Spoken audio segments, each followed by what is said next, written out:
بسم اللہ الرحمن الرحیم۔ تمام سامعین اور ناظرین کو قاسم علی کا محبتوں بھرا سلام۔ میں ہوں قاسم علی اور آپ دیکھ رہے ہیں قاسم وائس چینل۔ دوستو، آج کی ہماری ویڈیو ایک بہت ہی مجبور لاچار بہن جنہوں نے ہم سے رابطہ کیا اور اپنا خواب بھی ہمیں سنایا اور جو ان کی لائف کے ساتھ ہو رہا ہے وہ بھی ہمارے ساتھ ڈسکس کی اور ہمیں ریکویسٹ کی کہ آپ میری یہ سٹوری اپنے چینل پہ لازمی اپلوڈ کیجیے گا تاکہ شاید میری اس سٹوری سے کچھ لوگ عبرت حاصل کر لیں۔ تو چلتے ہیں بنا وقت گواہی ویڈیو کی جانب۔ میرا نام آسیہ ہے۔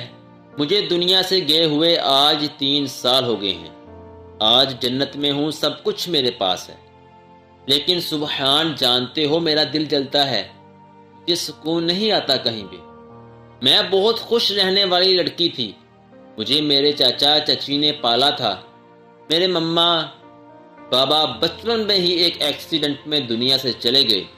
میں نے ماں باپ کے بنا جیسے بھی ہوا زندگی گزاری۔ میری شادی چچا چاچی نے کروائی۔ میرا شوہر بہت اچھا تھا، میرا خیال رکھتا تھا، مجھے اداس نہیں ہونے دیتا تھا۔ میرا شوہر اس وقت بہت خوش تھا جب ہمارے ہاں پہلی بیٹی ہوئی تھی۔ وہ خوشی سے مجھے سینے سے لگاتا تھا۔ پھر یوں ہوا، سبحان اللہ پاک نے مجھے 5 بیٹیاں دی۔ ایک بیٹی اب نارمل تھی، وہ چل پھر نہیں سکتی تھی۔ میرا شوہر، میری ساس تانے دینے لگے۔ میں اپنی بیٹیوں کو لے کر بہت روئی تھی۔ شوہر مجھ سے منہ پھیرنے لگا، مجھے خرچی دینا بند کر دی۔ میری چھوٹی چھوٹی شہزادیاں بھوک سے تڑپنے لگی۔ ماں ہوں نا، سبحان۔ جب اپنی بیٹیوں کی بھوک برداشت نہ ہوئی، میں اپنے شوہر سے جھگڑا کرنے لگی۔ جب میں اپنے شوہر سے لڑتی، میری چھوٹی چھوٹی ننھی ننھی پریاں دیوار کے ساتھ کھڑی ایک کونے میں چیخ چیخ کر رویا کرتی تھی۔ شوہر ایک ڈنڈا اٹھاتا، اس وقت تک مارتا جب تک میں بے ہوش نہ ہو جاتی۔ میری بیٹیاں میرے ہوش آنے تک میرے ساتھ باتیں کرتی رہتی۔ ایک کہتی مما اٹھ جاؤ نا، ایک میرا منہ چومتی، میری آنکھیں کھلنے کی کوشش کرتی۔ بڑی والی اتنی ڈر جاتی، وہ میرے دوپٹے میں چھپ جاتی۔ جب میں ہوش میں آتی تو کہتی مما ہم کو کھانا نہیں کھانا، بس آپ ہمارے پاس سو جائیں۔ اپنی بھوکی بیٹیوں کو سینے سے لگا کر لوری سناتی۔ ماں باپ تھے نہیں، چچا چاچی نے بوجھ اتارا، سر سے کوئی سہارا باقی نہیں تھا۔ ساس میرا کلیجہ کھانے کو دوڑتی تھی۔ شوہر گھر آتا، میری بیٹیاں میرے پیچھے چھپ جاتی تھی۔ فارس جانتے ہو، میری بڑی بیٹی 7 سال کی تھی۔ ایک دن میرے شوہر نے اسے کہا کھانا ڈال کر دو۔ وہ کھانا پلیٹ میں ڈال رہی تھی، کھانا گرم ہونے کی وجہ سے اس کے ہاتھ سے گر گیا۔ میرے شوہر نے اسے اتنا مارا کہ اس کے منہ سے خون نکلنے لگا۔ کہنے کو باپ ہے لیکن وہ جلاد ہے۔ اسے لگتا ہے بیٹیاں بوجھ ہیں۔ میرا دل اس دن بہت چاہا تھا کہ بیٹی کو لے کر زہر کھا لوں، لیکن اپنے جسم کے ٹکڑوں کو کیسے تکلیف دے سکتی تھی۔ میں پڑوسیوں سے مانگ کر، لوگوں سے چوری مانگ کر اپنی بیٹیوں کا پیٹ بھرتی۔ عید شبرات میں ان کو کہیں نہ کہیں سے کپڑے لا کر دیتی تھی۔ ان کی مسکراہٹ میری زندگی تھی۔ میری بیٹیاں میری جان تھی۔ پھر ایک دن یوں ہوا، میرے شوہر نے دوسری شادی کر لی۔ میں بہت روئی، میری جان نکل گئی تھی۔ وہ دلہن گھر لے آیا۔ کچھ دن گزرے، رات کے وقت میری ایک بیٹی بہت بیمار ہو گئی۔ میں اس کے کمرے کا دروازہ کھٹکھٹاتی رہی، وہ نہ اٹھا۔ میں نے چلانا شروع کر دیا۔ محلے والے اکٹھے ہو گئے، وہ میری بیٹی کو اسپتال لے گئے۔ صبح میرا شوہر ڈنڈا لیے میرے پاس آیا، مجھے گالیاں دینے لگا۔ مجھے بالوں سے پکڑ کر گھسیٹتے ہوئے بال کمرے میں لے گیا۔ میری بیٹیاں رونے لگی۔ میری بڑی بیٹی بیمار پڑی تھی، چارپائی پہ شوہر گالی دیتے ہوئے کہنے لگا تم نے رات کو کیا تماشا کیا تھا، محلہ اکٹھا کر لیا، میری خوشی دیکھی نہیں جاتی تم سے۔ اس نے مجھے مارنا شروع کیا، مجھے مارتا رہا، میں چلاتی رہی۔ میری بڑی بیٹی چارپائی پر تڑپ رہی تھی۔ میں کونے میں کھڑی بیٹیوں کو دیکھا، اتنے میں ایک زوردار ڈنڈا میرے دماغ میں لگا، میرا جسم سن ہونے لگا۔ میں کانپنے لگی، میری بیٹیاں میرے سامنے اجل ہونے لگی، میری بیٹیوں کے چہرے دھیمے ہونے لگے، میری آنکھیں بند ہونے لگیں۔ مجھے ہسپتال لے جایا گیا، جہاں سے میں اللہ پاک کے پاس چلی گئی۔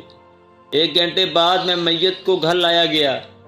میری اب نارمل بیٹی، جس کو میں اپنی زندگی میں کبھی زمین پر چلنے نہیں دیا، وہ گھسیٹتی ہوئی باہر دروازے پر آ بیٹھی۔ میری لاش کو ایمبولینس سے اتارا گیا۔ اسی وقت میں سبحان بہت تڑپی اپنی بیٹی کو دیکھ کر۔ کیا مائیں مر جائیں ایک ہی لمحے میں، ان کی اولاد خاص بیٹیاں آسمان سے زمین پر کیوں آ جاتی ہیں؟ آخری بار اپنی چھوٹی بیٹی کو دیکھا جو 2 سال کی تھی، وہ انجان تھی، چارپائی پر خود کو کھیل رہی تھی۔ سر میری بیٹیاں میری لاش کے پاس کھڑی مجھ سے باتیں کرنے لگیں۔ بڑی بیٹی نے میرا خون صاف کیا، چھوٹی میرا منہ چوم رہی تھی۔ اب نارمل بیٹی کو کمرے میں بند کر دیا گیا کہ وہ تنگ کرے گی۔ آئے ہوئے لوگوں کو ایک میری آنکھ سے بہنے والے آنسو صاف کر رہی تھی۔ میں آسمان کی طرف سفر کرتے ہوئے سب دیکھ رہی تھی۔ ایک بیٹی نے میری آنکھیں کھولی اور کہنے لگی، مما اٹھو، چھوٹی رو رہی ہے، اسے بھوک لگی ہے۔ وہ ساری رات میرے پاس بیٹھی رہی تھی، میرا جسم ٹھنڈا پڑ چکا تھا۔ بڑی بیٹی نے اپنی چھوٹی بہنوں کو اپنے پاس بٹھایا، کہنے لگی، مما سو گئی ہیں، مما کے ساتھ لپٹ جاؤ۔ میری بیٹیاں میری لاش کے پاس سو گئی۔ بیمار بیٹی دوائی لے کر آئی، میرے پاس بیٹھ گئی، مما میں نے دوائی کھا لی، آج مجھے کڑوی بھی نہیں لگی۔ صبح ہوئی، میری لاش کو چارپائی پر رکھا گیا، رونا شروع ہوا۔ ماتم کا تماشا کرنے لگے میرے چچا چچی، کپڑے پھاڑ کر رونے لگے۔ سب باتیں کر رہے تھے کیسے مری، لیکن کسی نے تحقیق نہ کی۔ میری بیٹیاں بال بکھیرے میری میت کے پاس کھڑی تھیں، ان کو پتہ بھی نہیں تھا کہ ان کے ساتھ کیا ہوا ہے۔ ایک نے میرا منہ چوما اور کہنے لگی، مما آپ بہت پیاری لگ رہی ہیں ان کپڑوں میں۔ سر میری بیٹیاں مجھے دیکھ رہی تھی، میرا جنازہ اٹھایا گیا اور مجھے دفنایا گیا۔ میری بیٹیاں رات بھر دیکھتی رہیں، مما نہیں آئی، انہوں نے کھانا بھی نہیں کھایا۔ جس بیٹی کو بخار تھا اس نے دوائی کھائی اور میری طرف دیکھنے لگی۔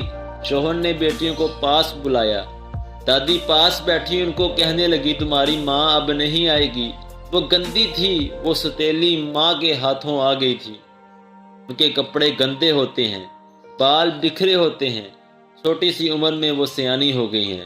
اب وہ عید پہ نئے کپڑے کی فرمائشیں بھی نہیں کرتی، اب وہ بھوکی بھی ہو تو کھانا بھی نہیں مانگتی۔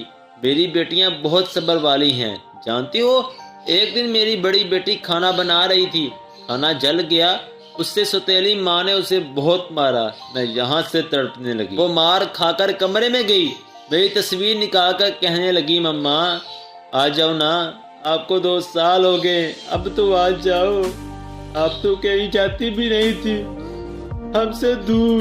دادی کہتی ہیں آپ اللہ کے پاس ہیں، میری اللہ پاک سے بات کروائیں، میں اللہ پاک سے کہوں گی۔ اب سب بہنیں مما کو بہت یاد کرتی ہیں ہمارے، مما کو بھیج دیں۔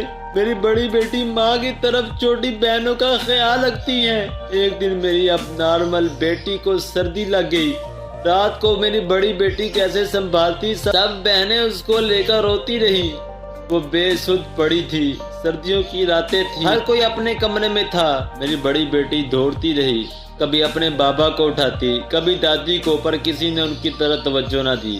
میری بیٹی چیختی چلاتی رہی، بخار سے وہ اب نارمل تھی، بہنوں سے بول بھی نہیں سکتی تھی۔ میری بڑی بیٹی بھی اتنا میچور نہ تھی کہ وہ بہن کی بیماری سمجھ سکتی، وہ تو ایک ماں ہی اولاد کی بیماری کا دکھ سمجھتی ہے۔ خیر رات کے آخری پہر میری اب نارمل بیٹی دنیا چھوڑ کر میرے پاس آ گئی۔ میری بڑی بیٹی صبح چلائی کہ میری بہن رات سے نہیں بول رہی۔ خیر دنیاوی دکھاوا کیا گیا، اسے بھی سفید کپڑے پہنا کر میرے پاس بھیج دیا گیا۔ میری اب نارمل بیٹی نے اسی دن سفید کپڑے پہنے۔ بڑی بیٹی بہت رہی اور چیخ چیخ کر کہتی رہی، مما نے یہ کپڑے پہنے ابھی تک واپس نہ آئی، میری پوری شہزادی نے آج سفید کپڑے پہن لیے ہیں۔ مما کو بولنا کہ آپ بھی بے بس تھی، مجبور تھی، میں آپ کے لیے کچھ نہ کر سکی، مجھے معاف کرنا۔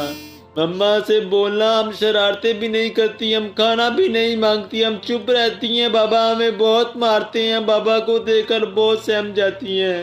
مما کو کہنا، مما آپ ہوتی تھی نا، میں ڈر کر آپ کے دوپٹے میں چھپ جاتی، مجھے اب یہ دنیا ویران لگتی ہے۔ جب میری بیٹیاں گھر سے باہر دوسرے بچوں کی ماؤں کو ان کا خیال کرتے دیکھتی ہیں تو وہ گھر آ کر مجھے ڈھونڈتی ہیں، میں جب نہیں ہوتی وہ ایک دوسرے کے چہروں کی طرف دیکھ کر چپ کر جاتی ہیں۔ وہ سمجھ ہی نہیں پاتی ان کو کس کے پاس جانا ہے، کوئی درد ہو تو کسی سے کہنا ہے، باپ تو بوجھ سمجھتا ہے۔ ایک دن باپ نے نئے کپڑے لے کر دیے تو بہت خوش تھی، میری قبر پر آ کر کہنے لگی، مما دیکھو ہم نے نئے کپڑے پہنے ہیں، کون زیادہ پیاری لگ رہی ہے بتائیں نا۔ میری نیلی آنکھیں والی بیٹی قبر کے پاس بیٹھ کر کہتی ہے، مما آ جاؤ یا ہمیں اپنے پاس لے جاؤ، آپی رات کو بہت روتی ہیں، وہ گندی والی پاپا کی بیوی آپی سے بہت کام کرواتی ہیں۔ ایک دن مجھ سے بھی برتن دھلوائے پاپا کی بیوی نے، مجھے بہت سردی لگ رہی تھی، مجھے بخار ہو گیا تھا، پھر آپی نے میرا سر دبایا تھا۔ ماں ہم کو اپنے پاس لے جاؤ نا، میری شہزادی بیٹیاں بہت روتی ہیں، بہت زیادہ، مجھے ان کی تڑپ دیکھی نہیں جاتی۔ سر میں نے آپ کو اس لیے بتایا ہے تاکہ لوگوں کو میں بتا سکوں، بیٹیاں بوجھ نہیں ہوتی، بیٹیوں کو سینے سے لگایا لیا کرو، اولاد تو اللہ پاک دیتا ہے نا، تو کسی کو بیٹی پیدا کرنے پر گنہگار نہ بنا دو۔ بیٹیوں کا دکھ لکھوں گی تو شاید آج رات تڑپتی گزر جائے۔ میری بیٹیوں کو بہت سارا پیار، اجازت چاہتی ہوں، فقط آسیہ جنت سے، پلیز بیٹیاں بوجھ نہ سمجھا کرو۔ دوستو، اللہ اللہ، ایسے بھی لوگ ہیں دنیا میں، ایسی بھی جہالت پائی جاتی ہے اس دنیا میں۔ اللہ پاک ہم سب کو اس جیسا کبھی بھی نہ بنائے اور ہم سب کو توفیق عطا فرمائے، بیٹی کو قبول کرنے کی توفیق دے۔ بیٹیاں رحمت ہوتی ہیں، زحمت نہیں۔ تو امید ہے اس ویڈیو سے کسی کو رونا آیا ہوگا، کسی کو دکھ ہوا ہوگا، شاید کسی کو اپنی غلطی بھی تسلیم ہوئی ہوگی۔ مجھے دیجیے اجازت، اللہ حافظ۔